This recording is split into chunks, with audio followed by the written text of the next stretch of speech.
네, 반갑습니다. 안성희 목사입니다. 네, 오늘은 부득이하게 사고가 있어서 세가정보 모임에서 녹화했던 내용들이 이렇게 남지 못했습니다. 녹화본이 날아가 버렸습니다. 그래서 저녁에 이제 밤에 집에 와서 다시 지금 녹화하고 있는 중이거든요. 현실감은 조금 떨어질 수 있습니다. 현장에서 했던 게 아니기 때문에. 그런데 현장의 분위기를 이렇게 되새기면서 3편 내용을 제가 다시 나눠보도록 하겠습니다. 3편입니다. 스크루테이프 편지. 총 4번, 서문부터 시작해서 4번째 시간이고, 오늘은 3번째 편지 내용을 살펴볼 텐데, 신경 긁는 습관 만들기라고 제목을 잡아보았습니다. 네. 개요 부분 한번 눈으로 읽어보시고요. 자, 전체 구조를 보면, 자, 우리가 지금 살펴볼 3편은 1에서 12편 초반부에 구성 들어가 있잖아요. 이때 환자는 이제 막 초신자 문턱 앞에 있다가 문턱을 넘은 상황입니다. 초신자 상황이에요. 자, 그리고 이번에 보시면 자, 1에서 3편 흐름을 보겠습니다. 오늘 살펴볼 내용이 3편인데, 자, 먼저 1편에서 환자가 기독교 문턱을 넘지 못했었죠. 바로 그 상황인데, 이제 넘을랑 말랑 하는 상황입니다. 그때 논증을 통해서 스크루테이프가 워무드에게 이 환자가 교회에 발을 내딛지 못하도록 막으라고 했었지만 실패하잖아요. 그리고 이 편에 이르러서 드디어 기독교인의 문턱을 넘습니다. 그런데 이때 스쿨테이프는 어무드를 통해서 교회의 실망스러운 모습으로 환자를 공격하라고 하죠. 자, 그런데 이마저도 원활하지 못했던 것 같아요. 자, 그래서 이번에는 전략을 바꾸어서 환자의 어머니를 통해서 공격을 합니다. 자, 그런데 한번 이 환자의, 이제 환자라고 표현하기가 조금 느낌이 어색하지만, 스쿨테이프는 자꾸 이 남자를 환자라고 하잖아요. 자, 이 환자 가정의 상황을 한번 유추해 보면, 현재 22편에서 이 환자가 사랑하는 여자가 그때 등장을 합니다. 그러니까 아직은 지금 이 환자는 미혼이에요. 그리고 아버지가 등장하지 않습니다. 그리고 3편에서 보면 이 환자는 류머티즘에 걸린 어머니와 단둘이 삽니다. 그리고 아직 결혼을 하지 않았어요. 자, 그럴 때 아픈 어머니와 아들 사이에 어떤 갈등들이 있을 수 있잖아요. 유추가 가능하죠. 또 그 상황들을 좀 상상해 보면서 읽으면 조금 더 실감나게 읽을 수 있을 것 같습니다. 자, 그러면 그런 상황들을 염두에 두고 3편을 읽어보도록 하겠습니다. 자, 첫 번째, 노인네를 대하는 환자의 태도를 변모시켜 나갈 원수에 대항하기. 책에 나오는 내용을 제가 그대로 옮긴 겁니다. 자, 하나하나 읽어보도록 할게요. 자, 책 내용입니다. 이 인간이 자기 어머니와 어떤 사이인지에 대해 내가 전해준 말을 듣고 아주 흡족했다. 하지만 유리하다고 방심 말고 더 힘껏 밀어붙이도록 원수는 마음 중심에서부터 바깥쪽으로 공작을 해 나가면서 환자 행동을 새로운 기준에 맞추어 변모시킬 테니 그 노인네를 대하는 환자의 태도도 언제 어떻게 바뀔지 모른다. 여기서 말하는 원수는 하나님이잖아요. 사실 하나님이 우리 삶을 그렇게 바꾸어 가시죠. 마음 중심에서부터 바깥. 어떤 행동을 포함하는 거죠. 바깥으로 공작을 해 나가면서 우리의 행동을 새로운 기준에 맞춰서 지금도 우리를 변모시켜 나가고 계시잖아요. 근데 지금 그거를 막자라는 겁니다. 그런데 어떻게 막는가? 노인네, 즉 환자의 어머니와의 그 관계를 통해서 막자라는 거죠. 그러니까 이제 발빠르게 선수를 치는 게 좋겠지라고 하면서 환자의 어머니를 맡고 있는 글루보즈, 여기는 이 악마입니다. 환자의 어머니 담당하고 있는 악마 이름이에요. 글루보즈 동지와 긴밀한 연락 관계를 유지하면서 날마다 아픈 데를 찔러가며 상대의 신경을 긁어대는 돈독한 습관을 그 집안에 들여놓거라. 거기에는 다음과 같은 방법이 도움이 될 게다 하면서 총 4가지 정도의 방법을 제안하는데, 먼저 좀 이 내용을 간단하게 좀 보겠습니다. 방금 말했던 것처럼 환자를 맡고 있는 악마는 워무드이고 환자의 어머니를 맡고 있는 악마는 글루보즈인데 이제 둘이 연합전선을 펼치고 있습니다. 워무드는 환자가 생각했던 것보다 잘 넘어가지 않자 이 글루보즈를 통해서 환자와 어머니와의 관계하는 소식을 듣습니다. 그 소식을 듣고 아하, 그걸 이용하면 되겠구나라고 생각을 한 거죠. 그래서 이제 워무드는 수시로 이 글루보즈와 연락하면서 환자와 어머니의 관계를 통해서 공격해 나갈 것입니다. 자, 어떻게 공격할 것인가? 자, 2번을 보겠습니다. 자, 스크루테이프가 워무드에게 제안한 4가지 방법 중에서 첫 번째입니다. 첫 번째, 환자의 관심을 내면 생활에 집중시키거라. 그 내용을 보겠습니다. 환자는 회심이 자기 내면에서 일어난 사건이라고 생각하기 때문에 지금 온통 자신의 심리 상태에 관심이 쏠려 있다. 이런 현상을 부추기도록 가장 기본적인 의무는 등한시한 채 어렵고 영적인 의무에만 마음쓰게 하거라. 명백한 것을 무서워하며 소홀히 여기는 인간의 특성은 정말 쓸모가 있지. 그걸 더 강화시키거라. 한 집에서 살아보거나 한 직장에서 일해본 사람은 훤히 다 알고 있는 결점인데도 정작 본인은 1시간이나 자기 성찰을 하고서도 깨닫지 못하는 수준까지 끌어내려야 된다. 자, 내용을 볼게요. 자, 환자는 회심을 했습니다. 자, 근데 환자가 회심에 대해서 어떤 오해를 하고 있냐면 회심은 내면에서 일어난 사건이라고만 생각하고 있다는 거죠. 이게 무슨 말일까요? 회심이라는 것은 쉽게 말하면 예수를 이제 믿은 겁니다. 그리고 다르게 얘기한다면 하나님 반대편에 섰다가 하나님 편으로 돌아선 것을 말합니다. 지금 환자는 이 편에서 이제 막 회심을 했잖아요. 회심의 출발선에 선 겁니다. 그런데 회심이라는 것은 그렇게 출발선만 바꾼 것을 말하지 않고 그 이후에 총체적인 삶의 변화까지 다 포괄하는 굉장히 큰 개념이에요. 그러니까 회심을 단지 내면 생활의 변화라고만 생각하는 것은 회심에 대해서 굉장히 작게 이해하는 거는 거죠. 이게 바로 C.S. 루이스가 하고 싶은 이야기인 겁니다. 자, 이런 차원에서 본다면 회심을 촉구하는 성경의 회개하라는 말씀을 유진 피터스는 메시지 성경에서 삶을 바꾸라라고 번역을 해요. 영어 메시지 성경에서는 change your life라고 번역을 합니다. 그러니까 무엇을 의미할까? 회개하라는 것은 단순히 마음속에 어떤 죄를 고백하고 눈물 흘리는 것만을 얘기하는 것이 아니라 그 이후에 삶을 바꾸는 것까지 포함하는 개념이라는 거죠. 그래서 회심은 단지 내면 생활에서만 일어나는 변화만을 말하지 않습니다. 그런데 사실 우리가 많은 부분, 이 루이스의 지적대로 회심을 내면 생활의 변화나 개인적 경험으로 축소한 경우가 굉장히 많이 있다는 거죠. 한 신학교 교수님의 말을 들어볼게요. 이렇게 말을 해요. 오늘날의 회심이 심리적 변화나 개인적 경험으로 축소된 것과 달리 초대교회에서 회심이라는 것은 총체적인 변화. 그래서 이런 말까지 하잖아요. 세계관 가치관의 변화. 그리고 제사회화 과정이라고까지 얘기를 합니다. 한 예를 들자면 성경에 삭개오가 있습니다. 삭개오는 세리 중에서도 세리장이었습니다. 세리는 어떤 직업이죠? 동족에게 세금을 걷어서 로마에게 갖다 바치는 유대인 입장에서 볼 때는 매국노입니다. 자, 그런데 이 세리들이 부를 축적을 했는데 어떻게 축적을 하냐면 예를 들어서 본인이 동족 한 사람에게 세금을 5달러를 걷는다고 해보세요. 그게 부과된 건데 그런데 시쳇말로 속된 말로 삥땅 치듯이 어떻게 하냐면 3달러를 더 부과하는 거예요. 너 8달러네.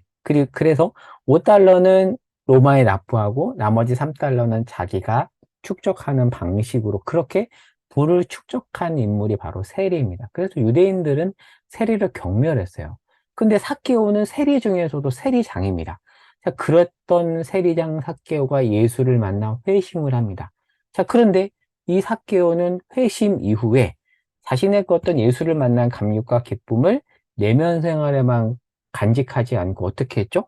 회심 전에 절대시했던 그 돈, 축적했던 돈을 가난한 자들에게 나눠주고 누가복음에 보면 피해를 입은 사람들에게는 무려 4배나 보상을 합니다.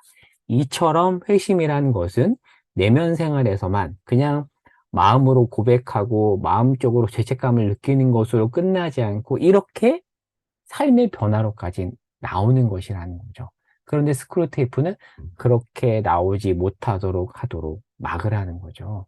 그것이 바로 스크루테이프가 워무드에게 하는 전략입니다. 자, 참고로 짐 월리스의 회심이라는 책을 좀 소개해드리면 이 책 제목이 회심이에요. 근데 이 짐 월리스는 누구냐면 미국에서 지금 현재도 활동을 하고 계시는데 소저너스, 거류민, 나그네르타는 단어잖아요. 이 소저너스라는 공동체를 이끌고 계신 분인데 이분이 이 책에서 무엇을 주장하냐면 성경적인 회심이라는 것은 개인적, 추상적, 이론적인 것을 넘어서 삶과 세상을 변화시킨 것을 다 포함하는 굉장히 포괄적인 개념인데 너무나도 미국 기독교에서 회심을 작게 생각하기 때문에 그 개념에 대해서 재정의해주는 내용을 담고 있는 책이 바로 이 책입니다. 글을 한번 볼게요. 미국 기독교가 너무나 개인 영혼 구원에만 초점을 맞추고 죄의 결과로 사회 구조학이 발생한 것에 대해서 침묵하는 모습을 보면서 회심의 총개성을 강조합니다. 물론 그 이유 어떻게 강조해야 되는가에 대해서는 조금 더 많이 고민을 해야 될 것 같아요. 왜냐하면 이 부분을 좀 많이 강조하다 보면 어떤 정치적인 이슈들도 들어올 수 있거든요. 그래서 어떤 정치적인 양극화가 심한 한국 사회에서는 하우에 대해서는 더 많이 고민하긴 해야겠지만 그의 문제 제기는 우리가 귀담아 들어야 되는 것 같아요. 그래서 오늘 내용과도 좀 연결이 되죠. 그래서 한번 이 책을 소개해 봤고요. 2번은 그냥 눈으로 한번 강의 하나 읽어보시면 될 것 같고, 자, 3번을 보겠습니다. 자, 스크루테이프가 제안한 네 가지 방법 중에 두 번째입니다. 고도로 영적 기도만 줄창 읊어대게 하거라. 책을 읽어보겠습니다.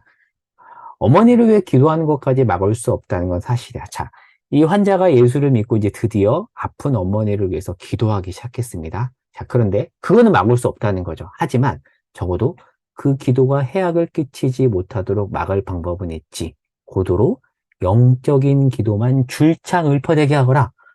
어머니의 류마티즘에 대해서는 이런 방구도 하지 않으면서 그 영혼의 상태만 가지고 노심초사하게 만들라고.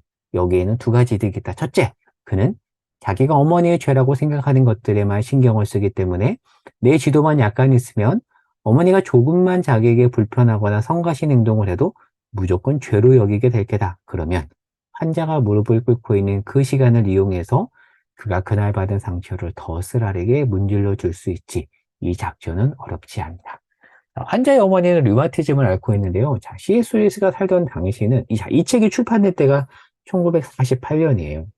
류마티즘 치료법이 없어요. 제가 저의 경험이라고 여기 이그젬플 적어놨는데 저희 어머니는 저를 낳고 류마티즘을 앓으셨어요. 저희 어머니는 40년 이상, 45년 가까이 류마티즘을 지금도 앓고 계신데 한 10년 전쯤에 약이 개발이 됐어요. 그래서 중증 류마티즘 환자의 경우에는 우리나라에서 병원 내에서 판단했을 때 중증이라고 보면 병원에 입원을 시켜서 1박 2일 정도 주사를 받게 합니다. 그러면 이 류마티즘 염증 수치가 떨어져요. 그래서 완치가 되는 건 아니지만 조금은 고통을 덜 수가 있습니다.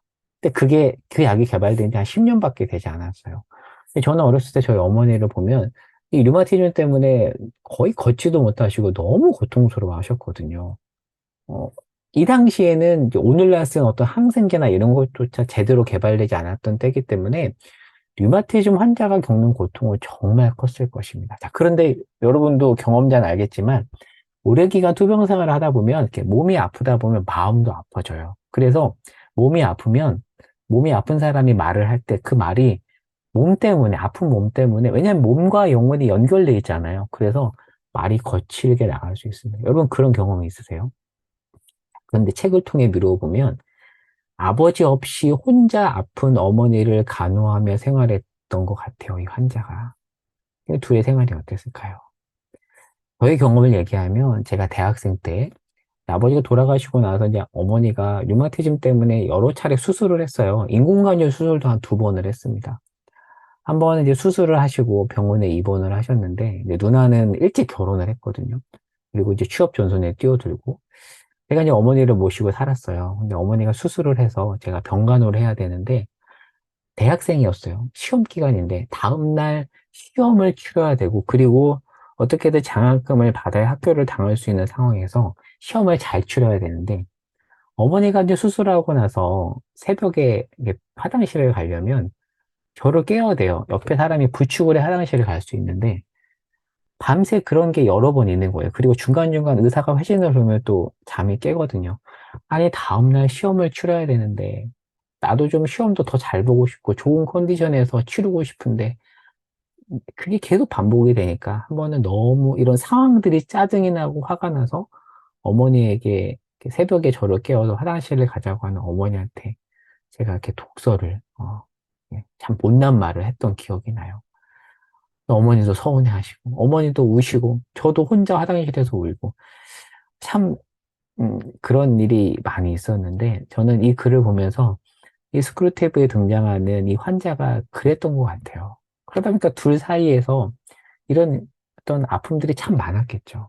자, 그런데 이런 상황에 있는 이 환자에게 자, 스크루테이프가 뭐라고 원무드에게 말하냐면 환자가 어머니의 아픔에는 관심을 덜 갖고 영혼의 상태만 집중하게 하라고 조언을 해요.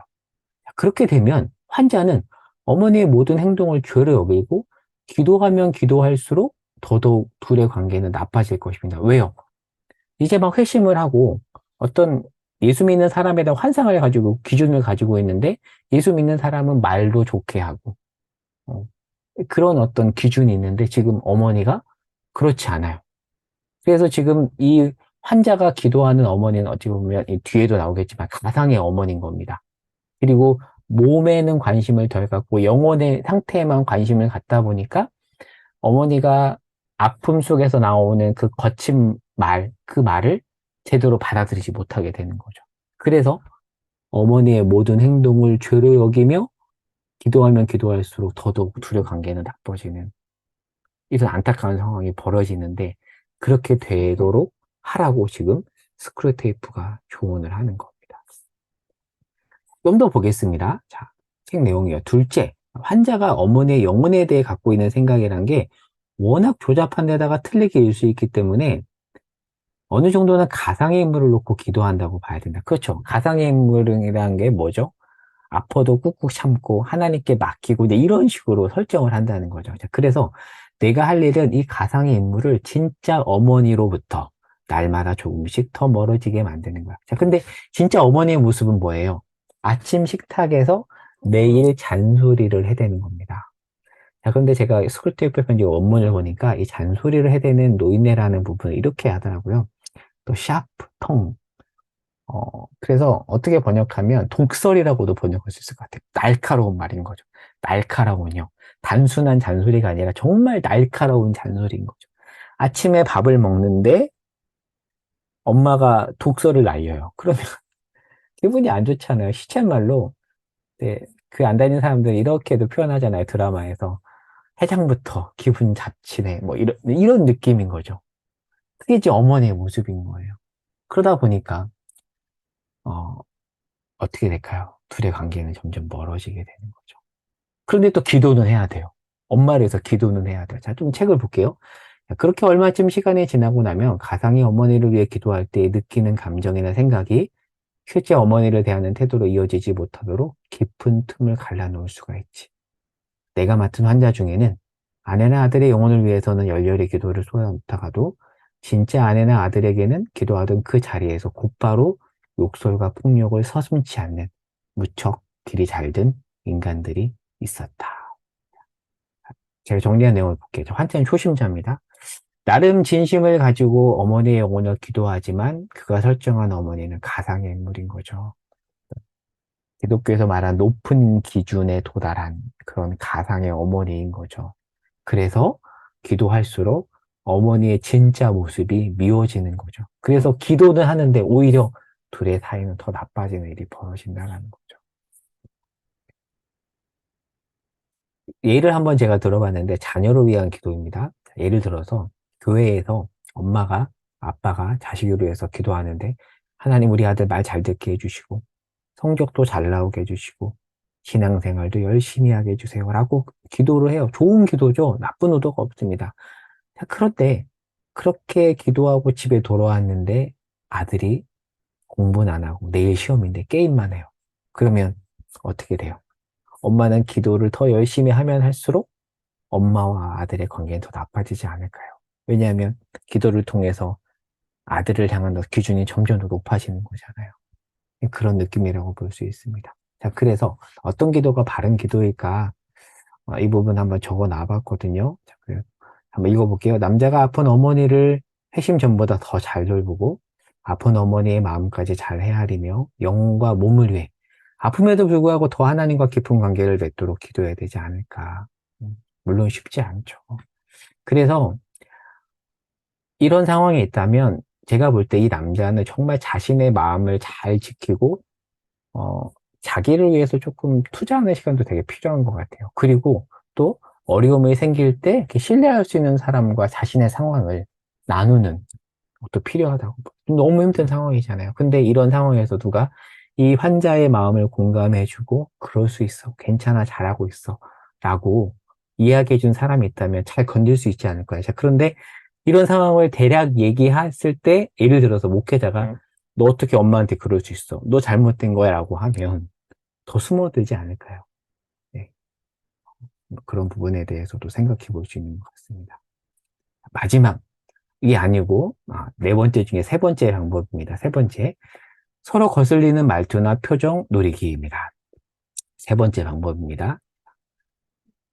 글을 읽어볼게요. 자, 두 인간이 오랜 세월 함께 살다 보면 서로 거슬리는 말투나 표정이 생기게 마련이다. 그 점을 노려야 해. 내 환자는 어머니가 눈썹 치켜 올리는 표정을 어렸을 때부터 몹시 싫어했으니 바로 그 표정을 환자의 의식 속에 최대한 부각시키면서 그게 얼마나 꼴보기 싫은 일을 일깨워주거라. 그리고 자기가 그 표정을 싫어한다는 걸 어머니가 뻔히 알면서도 일부러 그런다고 믿게 하는 거야. 너만 잘한다면 제가 얼마나 터무니없는 생각을 하고 있는지 전혀 알아채지 못할 게다. 자신에게도 어머니의 기분을 거슬리게 하는 표정과 말투가 있을지 모른다는 의심일랑 행여라도 품지 않도록 각별히 주의하거라. 환자는 자기 표정이나 말투가 어떤지 잘 모르니까 그게 어려운 일은 아닐 게야. 살다 보면 상대방에게 거슬리는 말투나 표정이 있을 수 있는데, 그런데 문제는 본인이 그걸 잘 모를 때가 많다라는 거죠. 그걸 이용하라고 지금 제안을 하고 있습니다. 이쪽 내용들을 한번 눈으로 읽어보시기 바라고요. 자, 이 부분 한번 읽어볼게요. 자, 환자에게 거슬리는 어머니의 표정과 말투가 있지만 어머니에게도 환자의 불편한 표정과 말투가 있어요. 그런데 본인은 몰라요. 이따가도 그런 내용이 나오는데, 여기 나오네요. 여기 나옵니다. 자, 입냄새가 나는 사람이 자신에게 입냄새가 난다는 사실을 몰라요. 그렇죠? 모르죠. 근데 우리가 언제 알게 됐죠? 코로나 때문에 마스크를 쓰면서 알게 됐지. 사실 사람은 자기 입냄새를 알지 못합니다. 그게 우리 모습인 거죠. 몰라요. 그래서 때로는 자기를 객관화하여 볼 필요가 있습니다. 근데 이게 참 어려운 것 같아요. 사람이 자기를 객관화해서 보는 것이 정말 어려운 것 같습니다. 저 같은 경우도 그런 연습을 부단히 많이 하려고 하는데, 예를 들자면 설교를 제가 하고 나면 저는 가급적이면 영상으로 피드백을 합니다. 그리고 예전에 유튜브가 막 발달하기 전에는 제가 중고등부를 할 때는 일부러 휴대폰으로 항상 제 설교를 녹음을 해서 다시 들어요. 참 힘든 일이거든요. 자기 설교를 자기가 다시 듣는 일은 되게 고된 일인데, 왜 들었냐면 그렇게 들었을 때 객관적으로 조금 들을 수 있습니다. 예를 들면 그렇게 했을 때 제가 몰랐던 저의 습관어나 잘못된 표현들을 제가 확인하게 돼요. 전혀 눈치채지 못한 습관들이나 이런 것들이 보이거든요. 그래서 이처럼 객관에서 자신을 보면 전혀 다릅니다. 그리고 때로는 제3자가 지혜롭게 조언해 주는 것도 도움이 되거든요. 그래서 저는 제 아내가 저에게 이런 역할을 많이 해줍니다. 제가 설교하거나 사역하는 것에 대해서. 그래도 아내니까 해줄 수 있잖아요. 객관적인 시선으로 때로는 얘기를 해줘요. 여보, 이 부분은 조금 아니었던 것 같아. 이 부분은 좀 고쳤으면 좋을 것 같아. 예를 들면 최근에도 제가 산부예배 인도할 때 이렇게 광고하는 중에 제가 습관어가 있다는 거 저는 전혀 몰랐는데 아내가 살짝 얘기를 해주더라고요. 그래서 근데 저는 그러한 아내가 되게 그 말을 따뜻하게 해줬어요. 근데 정말 도움이 됐어요. 저를 바라볼 때. 그래서 되게 의식을 많이 하거든요. 그런 식으로 어떤 녹음이나 영상이나 이런 걸 통해서든지 아니면 가까운 사람을 통해서 자기를 객관에서 바라보면 안 보이는 부분들이 보이는데, 사람이 이처럼 자기를 객관에서 보는 것을 잘 못하죠. 그렇게 객관에서 못 보다 보니까 자꾸만 자기 기준으로 상대방을 정죄하고 자기는 보지 못하는 이런 일들. 이렇게 반복이 되다 보면 둘의 사이는 어떻게 되죠? 점점 악화가 되는 거죠. 그렇게 하도록 해라 라고 이 스크루테이프가 또 워무드에게 전략을 제시합니다. 루이스가 쓴 피고석의 하나님이라는 책이 있는데 그 책에 나온 한 글귀를 보겠습니다. 한번 눈을 한번 쭉 보시고 밑줄 그은 부분만 볼게요. 자신이 하는 결정을 꾸준히 직시하고 변명 없이 하나님 앞에 가져가 진지하게 용서와 은혜를 구하며 힘 닿는 한 더 나아지기로 결심해야 된다. 그래야만 비로소 치명적인 결점도 서서히 눈에 들어온다. 힘 닿는 한, S라는 거죠. 그 결점이 늘 버티고 있는 통에 우리는 배우자를 한껏 올바르게 대하지 못하고 더 나은 고용주나 종업원이 되지 못한다. 참 C.S. 루이스의 지적이 참 와닿았죠. 네. 관련된 글을 하나 넣었는데 요거는 뭐 눈으로 강의를 통해서 보시면 좋을 것 같고, 자 마지막입니다. 스크루테이프가 제안한 네 가지 방법 중 마지막, 과민하게 해석하기, 틀어 해석하기. 꼬아서 듣기라고 볼 수 있습니다. 글을 읽어볼게요. 이 두 바보에게 일종의 이중잣대를 주는 일에 주력해야 하는 게야. 어머니한테는 제가 한 말들을 문자 그대로 이해해주고 실제로 한 말만 가지고 판단해 달라고 요구하면서도 정작 자신은 어머니가 한 말에 어조며 전후 맥락이며 숨은 의도까지 꼬치꼬치 따져서 최대한 과민하게 해석하고 반응하게 하거라. 여러분 찔리지 않으세요? 저는 제가 찔립니다. 아, 내가 그렇지. 찔립니다. 좀 더 볼게요. 물론 어머니 편에서도 똑같은 짓을 하게 해야지. 그러면 말다툼이 벌어질 때마다 각자 자기는 잘못이 없다고 굳게 확신하거나 거기까지는 아니더라도 거의 확신에 가까운 믿음으로 등을 돌리게 된 거다. 예를 들면 엄마가 저녁 언제 먹느냐고 물었을 뿐인데 이것을 꼬아서 해석하면서 엄만 괜히 난리야. 이렇게 맞받아친다는 거죠. 그럼 엄마는 정말 좋은 의도로 저녁 언제 먹냐고 물어봤는데 아들이 그것을 틀어서 해석해서 엄마 또 잔소리야 난리냐라고 하고 자 그런데 좀 더 상상을 해보면 또 엄마가 어떻게 봤냐면 너는 맨날 그런 식이야. 그러면 아들이 내가 맨날? 내가 언제 맨날 그랬어? 여러분 맨날이란 말은 정말 쓰면 안 되는 말인데 사실 이제 그런 말이 툭 튀어나오면서 그 말 한마디에 그 단어 한마디에 완전히 틀어지잖아요. 맨날 그랬다고? 내가 언제 맨날 그랬어? 정말 확 틀어져 버리는 거죠. 그렇게 관계가 틀어지게 하라고 지금 스크루테이프가 조언을 하고 있습니다. 자, 일단 이런 버릇을 잘 들여놓기만 하면 자기가 먼저 불쾌한 말을 해놓고서도 상대가 언짢은 내색을 한다고 도리어 서운해하는 사탄 입장에서 보면, 악마 입장에서 보면 유쾌한 상황을 연출할 수 있다라고 이야기하고 있습니다. 이중잣대, 꼬아듣기, 틀어서 듣기, 참 제가 잘하는 것 같습니다. 정말 중요한 것은 내가 그런 거를 잘하는 사람이라는 것을 인지하는 것. 저는 그것이 정말 변화의 출발이라고 생각을 합니다. 제가 적어놨죠? 이런 일이 우리 일상에도 많지 않은가. 여러분은 어떠신가요? 상대방의 말의 잘못이기보다는 나의 틀어서 해석하기가 문제일 때도 있지 않은가. 자기가 불쾌한 말을 먼저 해놓고서는 상대방의 문제라고 해석할 때도 있지 않은가. 자, 그래서 엄마를 미워하면 나쁜 딸일까라는 책에 보면 이런 말을 하더라고요. 그래서 건강한 관계는 적절한 거리를 두고 자유롭게 자신의 의사를 표현할 때 이루어진대요. 책 제목에서 느낌이 오죠? 그러니까 엄마와 딸은 결혼하고 나서도 엄마는 잔소리하고 딸은 그 잔소리 때문에 스트레스 받고 그렇다고 해서 둘의 관계는 끊을 수 없고 그런 관계가 계속 되잖아요. 근데 이 딸이 어떤 마음을 갖는 거죠? 엄마가 자꾸 잔소리하니까 속상해서 화는 나는데 또 그래서 엄마를 미워하니까 또 죄책감이 생기는 거죠. 그러니까 엄마를 미워하면 나쁜 딸일까라는 질문을 하는데 그 딸에게 하는 조언이에요. 그래서 둘의 관계가 오래 잘 지속되려면 건강해야 되는데 건강한 관계는 이렇게 너무 밀착되는 것이 아니라 적절한 거리를 두고 너무 거리를 두라는 것이 아니라 적절한 거리입니다. 적절한 거리를 두고 자유롭게 때로는 지혜롭게 의사를 표현할 때 이루어지니까 그렇게 해라라고 이야기하고 있는 것입니다. 그래서 정말 저는 부부 관계도 그렇고요. 부모 자녀 관계도 때로는 적절한 거리 두기가 필요한 것 같아요. 아예 거리를 두는 것이 아니라 지혜로운 거리를 두는 거죠.